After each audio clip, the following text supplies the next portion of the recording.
Neste vídeo eu vou te mostrar como eu faço através da minha empresa, a Visão Consultoria, para além de abrir faculdades, torná-las um negócio de alta rentabilidade. Ou seja, não apenas entregar a portaria do MEC, mas cuidar para que ela produza muito lucro e, o mais importante, gere muito valor. Eu vou te ensinar a usar a pista toda, para que você possa implantar, consolidar e expandir a sua instituição de ensino. Você que é empreendedor e sonha em abrir a sua própria faculdade, eu quero falar para você. Você que quer ser um consultor altamente especializado, eu também quero falar para você. E você que é um profissional da educação e deseja conhecer mais sobre esse assunto maravilhoso, abrangente, profundo, que é o credenciamento de instituições de ensino superior, eu também quero falar para você. Fica comigo. Eu sou Rodrigo Fortes, já ajudei mais de 20 instituições superiores em todo o Brasil. Tá legal?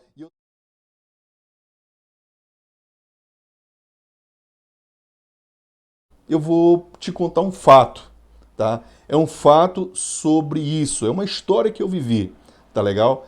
E isso vai te fazer entender por que que eu acredito tanto que você pode transformar a sua faculdade em um excelente negócio. Muito bem, isso que aconteceu com a gente deu início a quando a gente credenciou uma instituição de ensino superior lá no estado do Ceará, no Nordeste. E o processo de credenciamento foi um projeto bastante redondo, bastante exitoso, bem legal. Obviamente que nós tivemos no decorrer do caminho uma dificuldade, que foi com relação à questão do imóvel, do espaço físico, devido a uma situação que havia sido acertada previamente, mas depois teve que mudar no decorrer. E essas mudanças elas fazem parte. Mas foi solucionado. E o fato é que veio a portaria do MEC e a gente ficou com aquela sensação de missão cumprida, né? Objetivo alcançado. Beleza. Aconteceu que quase 4 anos depois, aproximadamente em 2010, eu recebi uma ligação. Nós recebemos, eu e o Ivan, meu sócio, meu amigo, nós recebemos uma chamada para ir até lá nessa cidade, no estado do Ceará, para visitar essa instituição. E o proprietário, o mantenedor, conversou conosco e tudo, e a gente percebeu que havia um certo constrangimento, uma espécie de certa vergonha naquilo que estava acontecendo naquele momento. E nós tranquilizamos, olha, em outras palavras, relaxa, vamos bater um papo, vamos conversar, vamos fazer um briefing e entender exatamente o que está acontecendo e ver se a gente consegue te ajudar de alguma forma. Essa é a nossa função, é por isso que nós somos consultores, é para trazer soluções que nem sempre são visíveis aos olhos do empresário e do mantenedor.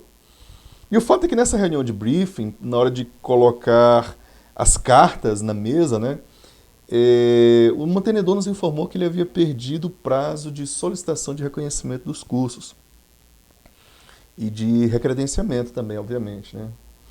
E como consequência do não cumprimento desse prazo, desse requisito legal, os alunos, um aluno descobriu, na realidade, olha que coisa, um aluno descobriu a situação e começou a espalhar, e isso se espalhou feito rastilho de pólvora, sabe? Você sabe como são essas coisas.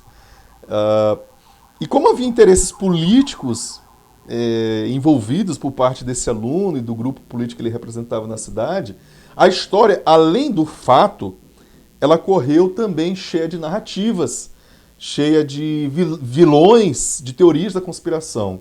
Então, nada mais distante do que a realidade do contexto político no qual nós nos encontramos, de qualquer lado que seja. Tá? O fato é que os alunos eles estavam se sentindo muito estressados, eles estavam muito preocupados, angustiados. E imagine você, coloque-se você no lugar destes alunos, com certeza vocês também estariam pensando ou reagindo dessa mesma forma. Né? O resultado é que alguns alunos expressaram esse estresse deixando de pagar mensalidades. Uns disseram que iam à delegacia. Imagine chegar lá, o aluno na delegacia, doutor, delegado, a faculdade não solicitou o processo de reconhecimento de curso e tal. E o que o delegado ia poder fazer, né? Enfim, não é a alçada dele, mas é a situação do consumidor naquele momento, né? Vamos nos colocar no lugar do aluno. Outros falaram em processar a instituição e assim, etc. A minha missão, a princípio, ali, quando eu cheguei lá e a gente fez o briefing inicial, e como eu falei, todas as cartas estavam ali diante da mesa, foi orientar sobre como sair burocraticamente uma solução mais viável e mais rápida para o processo de reconhecimento dos cursos e recredenciamento institucional. Então, eu tomei a iniciativa, naquele momento, de conversar com os alunos. Porque eu percebi que o clima não estava muito legal. Por ser um estudioso, do comportamento humano e também da questão da psicologia organizacional, havia uma questão que estava, aquele clima, aquele ambiente, o contrato psicológico estava muito, muito fragilizado entre as partes. E o fato é que eu decidi, conversei com o mantenedor, eu disse, olha, me dá uma oportunidade de conversar com teus alunos, chama uma reunião com a galera, chama o pessoal, chama todo mundo, professores, e vamos bater um papo primeiramente com o teu time, vamos colocar a clareza do que está acontecendo, vamos explicar explicar os motivos, demonstrar exatamente a razão do porquê as coisas estão assim dessa forma, e esse é o momento de fazer minha culpa, mas de propor soluções também. E, obviamente, após a gente conversa com os alunos e demonstra para eles tudo o que está acontecendo, de forma muito clara e objetiva. E, a princípio, a reunião, você pode imaginar, essa reunião não foi a reunião mais pacífica que eu já participei, que eu já conduzi em minha vida. E olha que eu já participei de situações bem tensas. Mas o fato é que a reunião não foi muito amistosa, porque os alunos estavam realmente furiosos, vamos dizer assim, né? Bem zangados. Principalmente porque havia outras situações ainda que eu fui descobrindo no decorrer do tempo. Além daquelas que haviam sido postas na mesa, havia outras situações que, uma questão de ética profissional, eu só poderia entrar nessas questões caso o mantenedor assim me desse carta branca também. Mas o fato é que ocorreram muitos erros, muitos e graves problemas ali. E para resumo da história, o mantenedor ele tinha um perfil muito interessante. É o cara que amava a educação, que amava ser professor, amava a sala de aula. O cara que sentia alegria, que dava uma aula fantástica, assim, que os alunos eram loucos por ele, enquanto docente, enquanto professor, que ele encantava, sabe, assim. Mas ele não havia aprendido a ser gestor. Ele não havia desenvolvido as habilidades de gestão necessárias para ser um empreendedor educacional.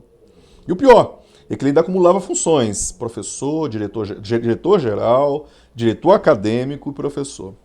Decidiu, o irmão dele saiu da sociedade, deixou de ser diretor acadêmico e ele ficou ali. Então, quando apresentou a situação, aquilo realmente era muito preocupante. Então, nós decidimos elaborar um plano de ação realista e decidimos apresentar toda essa situação para os alunos. E eu lembro que os alunos, nossa, sabe, a gente foi demonstrar como aquilo tudo iria acontecer e o pessoal interrompia e falava e dizia dizia que eu havia sido contratado apenas para enganá-los e tal, e que eu não era sequer consultor, enfim. E eu tive que demonstrar algumas credenciais, tive que demonstrar alguns projetos para satisfazer a necessidade deles. Não que eu precisasse fazer aquilo, porque a consciência é acima de tudo, mas não basta apenas você ser ou parecer, o outro tem que entender em determinados momentos quem de fato você é. E isso foi muito importante naquele momento. O fato é que ficou acertado após a reunião, os alunos se acalmaram, perceberam que havia seriedade naquela proposta, havia viabilidade naquela proposta. Inclusive, uma das coisas que foi assim uma iluminação na hora foi que no final eu tive a ideia de propor a criação de um conselho no qual pudesse acompanhar a execução desse projeto, não apenas o mantenedor e também um professor, um coordenador de curso, que iria ajudá-lo, e o futuro diretor acadêmico que seria contratado para dar sequência às atividades, mas inclusive chamar um aluno para participar desse conselho. Isso foi uma coisa assim que na hora foi bem legal, bem interessante. Ocorre que, de fato, o papel aceita tudo. Mas na execução não conseguiram fazer da forma como havia sido planejado. O próprio aluno que havia sido escolhido para acompanhar o processo havia se comprometido de acompanhar e apresentar a par e passo aos seus pares, aos seus colegas, aos demais alunos, à comunidade acadêmica, os avanços. A pessoa simplesmente parece que se eximiu daquilo que havia acertado inicialmente, parece que a temperatura quando baixou, a febre quando baixou, parece que trouxe essa pessoa, esse aluno, não somente a ele, não me refiro ao aluno, porque não é responsabilidade dele, não foi a responsabilidade dele, mas eu estou citando apenas uma situação pontual. É que houve, parece, vamos ser mais sincero, parece que houve um contágio, ok? De modo que não tão somente o mantenedor, que ocupava também as funções de diretor-geral, diretor acadêmico, professor, e enfim, e queria ser procurador institucional, na época não era nesse nome, viu?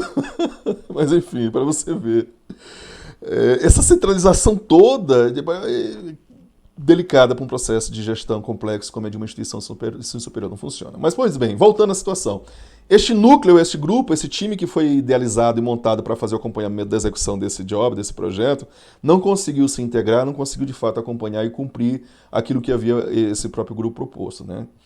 E o fato é que nós, enquanto consultorias, não acompanharíamos isso. Nossa função havia terminado ali naquele momento. Acontece que uma coisa é curiosa. Eu fiquei com uma coisa incomodando aqui dentro, sabe? Eu fiquei com um sentimento assim, eu não sei se você já passou por isso, acredito que já tenha passado por isso, de ficar com aquela coisa assim, poxa, não tá legal, tá faltando alguma coisa aí, não tá encaixando uma peça, tá faltando alguma coisa. Eu fiquei refletindo no hotel o que tava faltando, e eu me toquei. Tava faltando eu.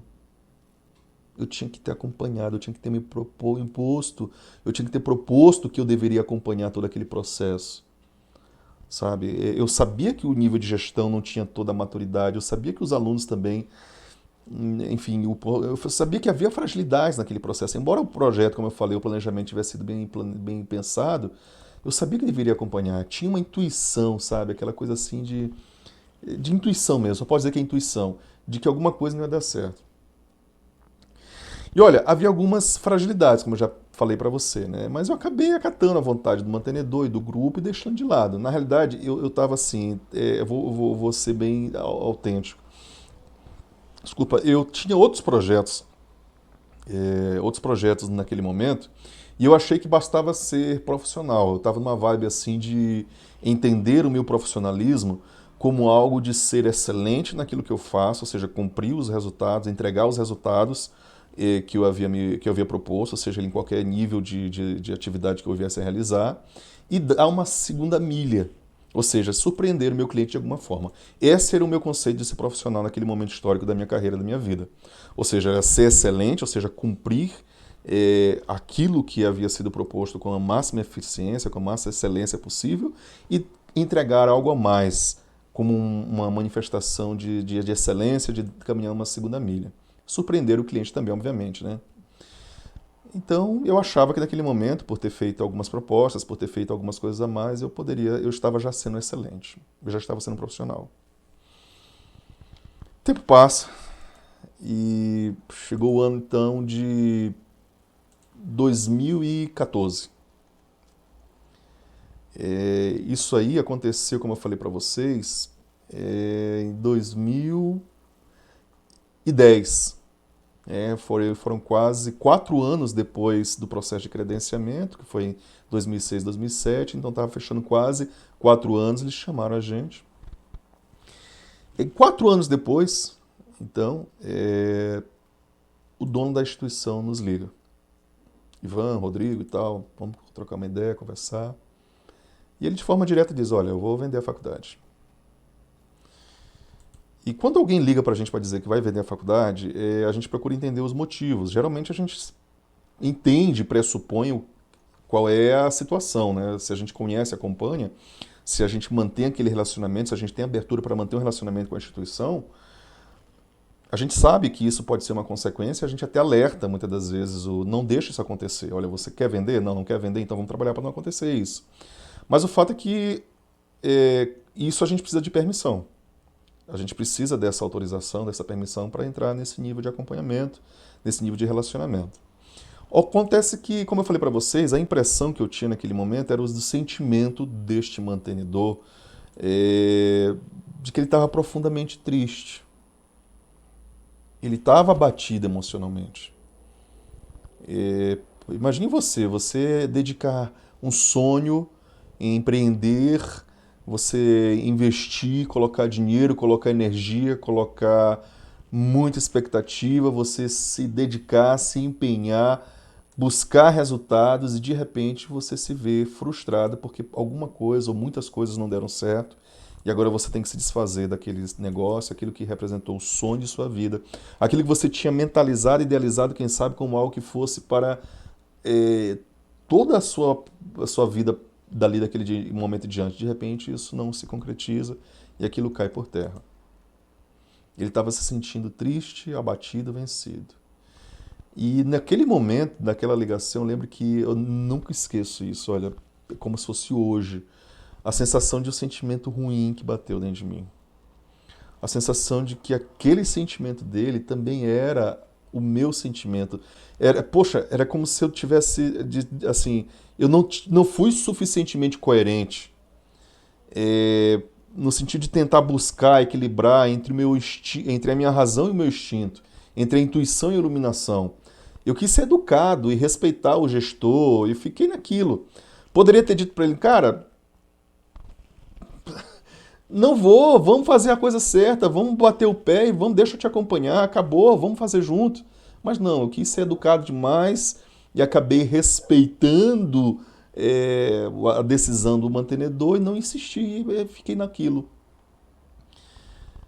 Então essa é uma parte importante da história. E daqui a pouquinho eu continuo mostrando, contando essa história para você, que você vai ver como as coisas se ligam em tudo isso que a gente está falando sobre credenciamento de faculdades, que são instituições que geram resultados, instituições que são fontes de negócios, que produzem muitos negócios, beleza? Antes, eu queria, na realidade, te dizer uma coisa, falar uma coisa. Antes de falar, eu vou te falar agora das dificuldades, na realidade, que ocorrem para que um negócio, uma faculdade, se torne um negócio de alta rentabilidade. Mas antes, fica comigo que eu quero te falar uma coisa sobre o perfil. O seu perfil, tá?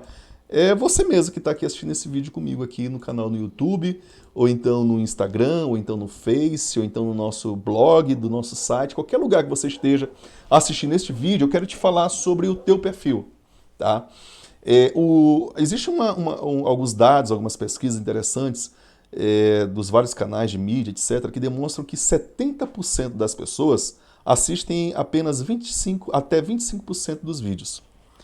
Esses são considerados os navegantes, o arquétipo que foi colocado aí sobre eles são os dos navegantes, aqueles caras que estão ali, em outras palavras, boiando, que estão ali na rede, boiando, acham um vídeo bem interessante, acham alguma coisa interessante, começam a assistir, mas não tem a condição de terminar de ver aquele vídeo, né? Então essas pessoas, 70% assistem até 25% do vídeo.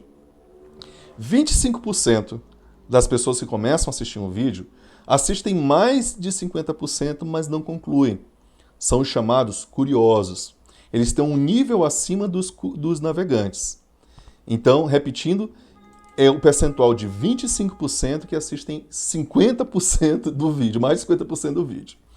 E apenas 5% das pessoas que começam a assistir um vídeo com conteúdo relevante conseguem concluir e assistir o vídeo completamente. São os chamados comprometidos. Tá? Então você tem os navegantes, os arquétipos do navegante, dos curiosos e dos comprometidos. Obviamente que cada um deles produz resultados diferentes em suas vidas, né? Cada um deles sabe de si. Mas eu quero depois saber exatamente, eu quero que você se pergunte, não para mim, mas para você mesmo, neste vídeo que você está vendo aqui agora, qual o teu perfil? Você é um navegante, um curioso ou um comprometido? Quais são os resultados que você quer para a sua vida, para a sua empresa, para o seu negócio, para a sua faculdade, para a sua carreira, enfim. Beleza? Reflexão interessante. Pois bem, pessoal, a gente estava falando, deixa eu ver aqui, pegar aqui na minha pesca, tem um caderninho aqui, pessoal, que eu utilizo com as minhas anotações e está cheio de coisa, cheio de desenho, cheio de gráfico, cheio de papel, cheio de... É porque eu gosto de escrever, eu gosto de desenhar, eu gosto de visualizar as coisas que eu vou falar, então isso é bem importante. Tá legal? Pois bem, a gente estava falando sobre a questão da dificuldade.